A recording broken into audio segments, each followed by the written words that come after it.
Hi hello నమస్తే అండి. నేను మీ లక్ష్మీ చౌదరిని. Welcome to misty Madhuramulu Telugu audio stories. Manasa Smarame part 133తో మీ ముందుకు వచ్చేసాను. కథలోకి వెళ్ళే ముందు వీడియోకి లైక్స్ హైప్స్ ఇవ్వడం మర్చిపోకండి యార్. అస్సలు ఇవ్వడం లేదు, కామెంట్స్ కూడా. ఇక కథలోకి వెళ్దాం. అవని హారిక వాళ్ళ పేరెంట్స్ని వెంటనే బయలుదేరమని చెప్పగానే ఇప్పుడా అని ఆశ్చర్యంగా అడుగుతారు వాళ్ళు. నా పెళ్లి చూసినట్టు ఉంటుంది, అందరూ కలిసి మాట్లాడుకున్నట్టు ఉంటుంది కదా, వీలైతే ఇద్దరికి ఎంగేజ్మెంట్ చేసేద్దాం అని అంటుంది అవని. అలా కాదులే అమ్మా అవని, పెద్దమ్మాయి డెలివరీకి వచ్చింది. ఇప్పుడు తను నీ పరిస్థితిలో వదిలేసి రాలేం. అయినా మీరు ఇక్కడికి వస్తే పద్ధతి కానీ మేమొస్తే కాదు కదా. నీ పెళ్ళి అయిపోయాక పద్ధతిగా అబ్బాయి వాళ్ళనే ఇక్కడికి రమ్మను. అన్నీ మాట్లాడుకొని నిశ్చయం చేసుకుందాం అని చెబుతారు హారిక వాళ్ళ నాన్న. ఇంకా అన్నీ మాట్లాడుకోవడం ఏం లేదు వీరేశం. పిల్ల విషయంలో వీళ్ళకి ఎటువంటి అభ్యంతరం లేదు. పిల్లోడి విషయంలో నీకు లేకపోతే మంచి రోజు చూసుకొని తాంబూలాలు మార్చుకోవడానికి వస్తాం అక్కడికి అని చెబుతారు అనుగారు.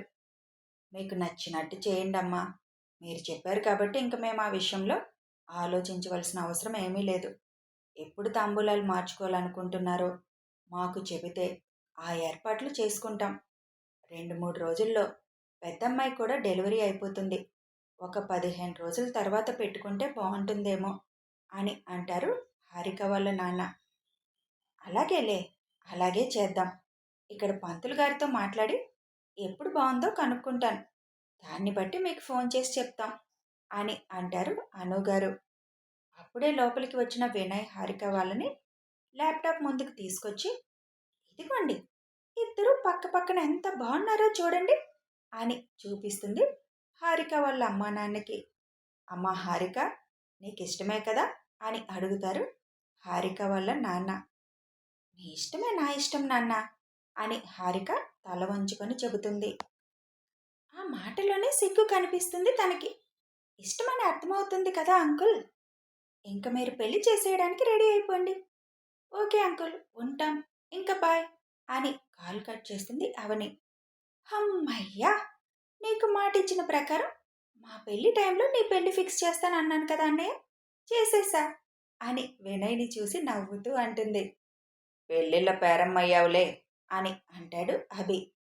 నేనొక మా అన్నయ్య కోసమే మ్యాచ్ చూశాను, దానికి పెళ్ళిళ్ళు పేరమ్మైపోతానా అని చిరుకోపంగా అంటుంది అవని.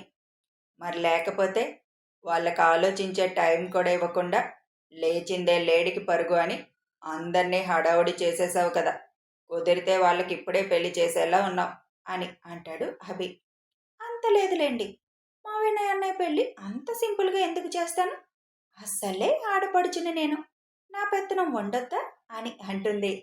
వినయ్ వాళ్ళ అమ్మగారు అవని నుదురు మీద ముద్దు పెట్టి, నువ్వు బంగారు తల్లివిరా, అందరి గురించి ఆలోచిస్తావు, అందరి మంచి కోరుకుంటావు, అందుకే ఆ దేవుడు అభిలాంటి మంచివాడు గొప్పవాడితో నిన్ను జతకట్టాడు, నీకంతా మంచే జరుగుతుంది అని అంటారు. ఇంక మేము బయలుదేరుతాం అంటారు సుచిత్ర గారు. వినయ్, అంకుల్ని కూడా తీసుకొచ్చేసి నువ్వు ఈ 2 రోజులు ఇక్కడే ఉండురా, నువ్వు ఉంటే నాకు కొద్దిగా టెన్షన్ ఉండకుండా ఉంటుంది. ఈ మేడం గారు తన జాలి గుణంతో ఎవరెవరినో ఇంట్లోకి రాణిస్తుంది, అందుకే నువ్వు ఇక్కడే ఉంటే బాగుంటుంది అని అంటాడు అభి. ఆయన ఇక్కడికి ఎందుకులే అభి, వినయ్ ఇక్కడే ఉంటాడులే, 2 రోజులే కదా, నాకేం అక్కడ ఇబ్బంది ఉండదు, ఏదైనా అవసరమైతే వెంటనే నేను ఫోన్ చేస్తాను, వస్తాడు అని అంటారు వినయ్ వాళ్ళ అమ్మగారు. ఎందుకు పెద్దమ్మ, మీరు కూడా ఇక్కడే ఉంటే ఏమైంది అని అంటుంది అవని. అది కాదులేరా, అంకుల్ ఫ్రీగా ఉండలేరు, మీకు ఇంట్లో హడావుడిగా ఉంటుంది కదా, ఏం పర్లేదు, రేపు ఒక్కరోజే కదా, ఎల్లుండి ఉదయాన్నే వచ్చేస్తాంలే ఇక్కడికి. సరే ఆంటీ, మీకే అవసరమున్నా వినయ్కే కాదు నాకు కూడా ఒక కాల్ చేసినా వెంటనే నేను ఏదో ఒక ఏర్పాటు చేస్తాను అని అంటాడు అభి. ఇక చెప్పేసి అందరికీ అక్కడి నుంచి బయలుదేరుతారు సుచిత్ర గారు వాళ్ళు. వాళ్ళతోటే వినయ్ వాళ్ళ అమ్మగారు కూడా బయలుదేరుతారు.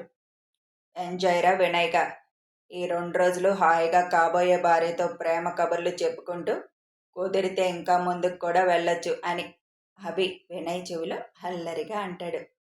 మీ అంత స్పీడ్గా మేమేం చేయలేంలే బాబు, పైగా పెళ్ళిళ్ళు ఇది, మనుషులు కూడా ఎక్కువ ఉంటారు, అంత సాహసాలు మేము చేయలేంలే తనతో మాట్లాడావు కదా, సాటిస్ఫై కదా నువ్వు, ఏ డౌట్లు లేవు కదా అని అడుగుతాడు అభి. అవని ఫ్రెండ్ కదా, అవని లాంటి ఆలోచనలే ఉన్నాయి తనకు కూడా. ఇన్నాళ్ళు నేను ఎదురు చూసినందుకు సరైన అమ్మాయి నా లైఫ్లోకి వస్తుంది, అందుకు అవనికి మాత్రం థ్యాంక్స్ చెప్పుకోవాలి అని అంటాడు వినయ్.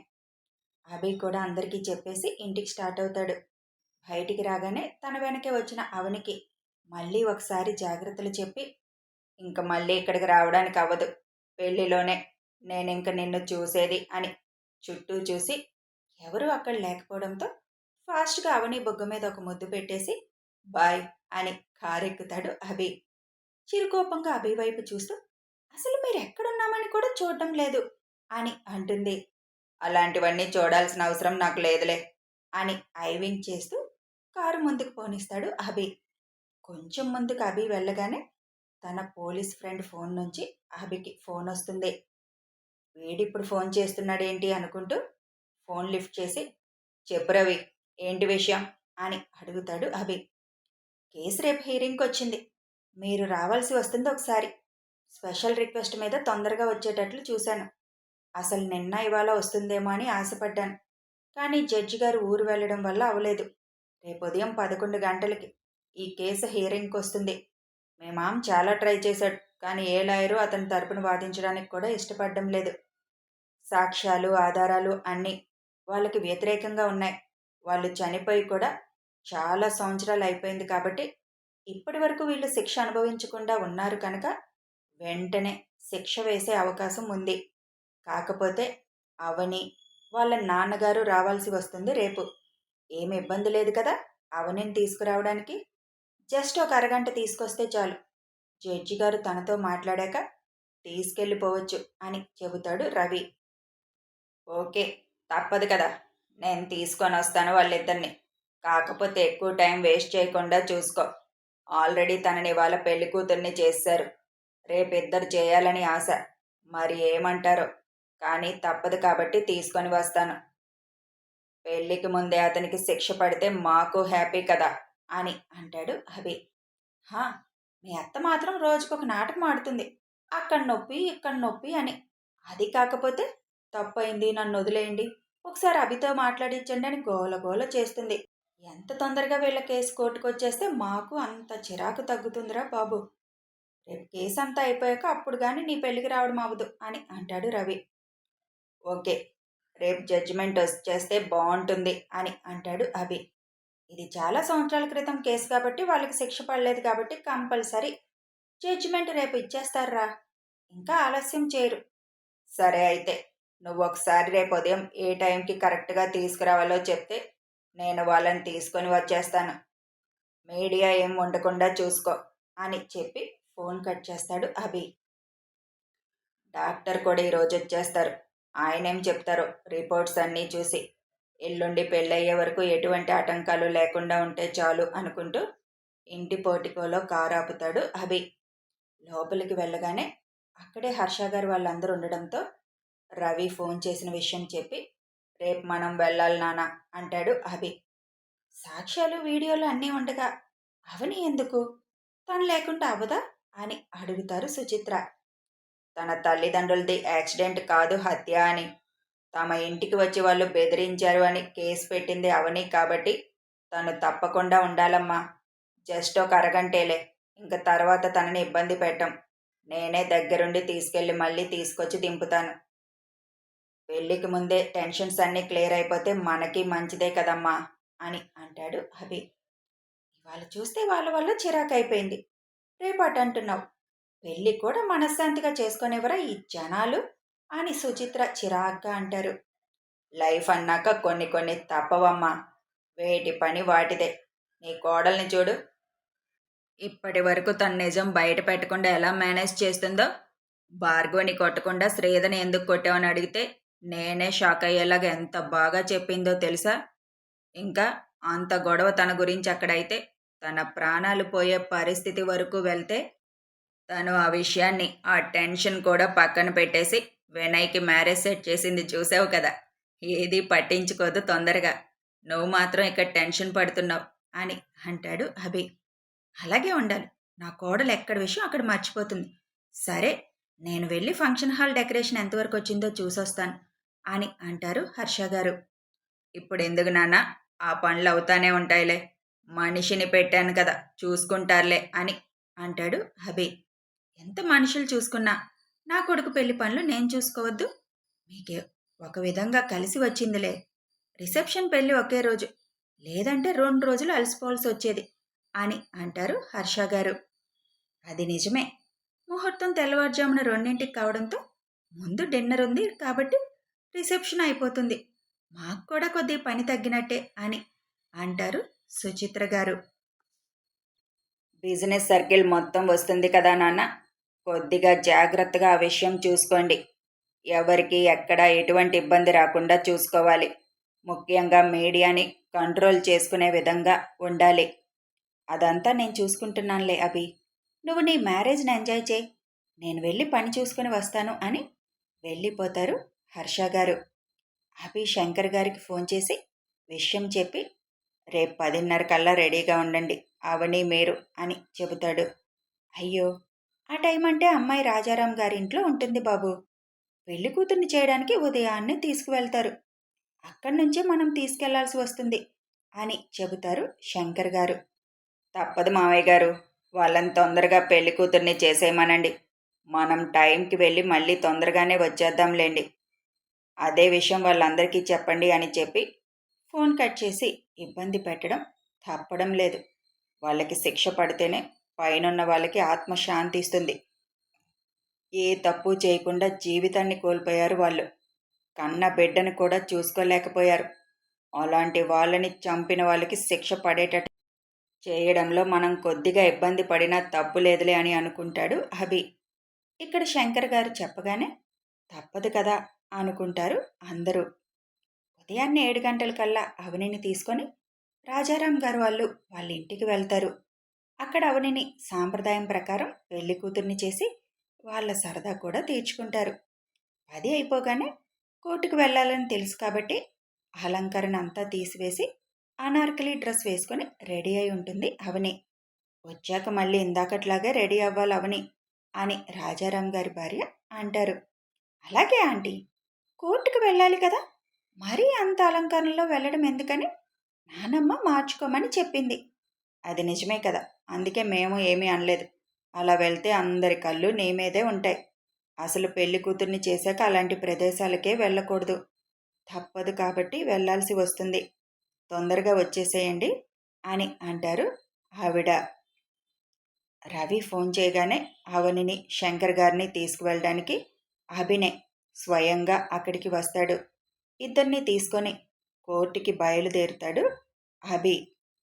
కోర్టు ప్రాంగణం. ప్రభాకర్ని భవానీని తీసుకొని వస్తాడు రవి. వెంటనే వాళ్ళ కేసు హియరింగ్ స్టార్ట్ చేస్తారు. రవి తన దగ్గరున్న సాక్ష్యాలు మొత్తం లాయర్ ద్వారా జడ్జి గారి ముందు పెడతాడు. అవన్నీ పరిశీలించిన పిదప స్వయంగా వాళ్ళ నోటితో వాళ్ళే వాంగ్మూలం కూడా ఇవ్వడంతో అడగవలసిన ధర్మంగా మీ తరపున వాదించడానికి ఎవరైనా ఉన్నారా అని అడుగుతారు ప్రభాకర్ని. ఎవరూ లేకపోవడంతో లేరని తలూపుతాడు ప్రభాకర్.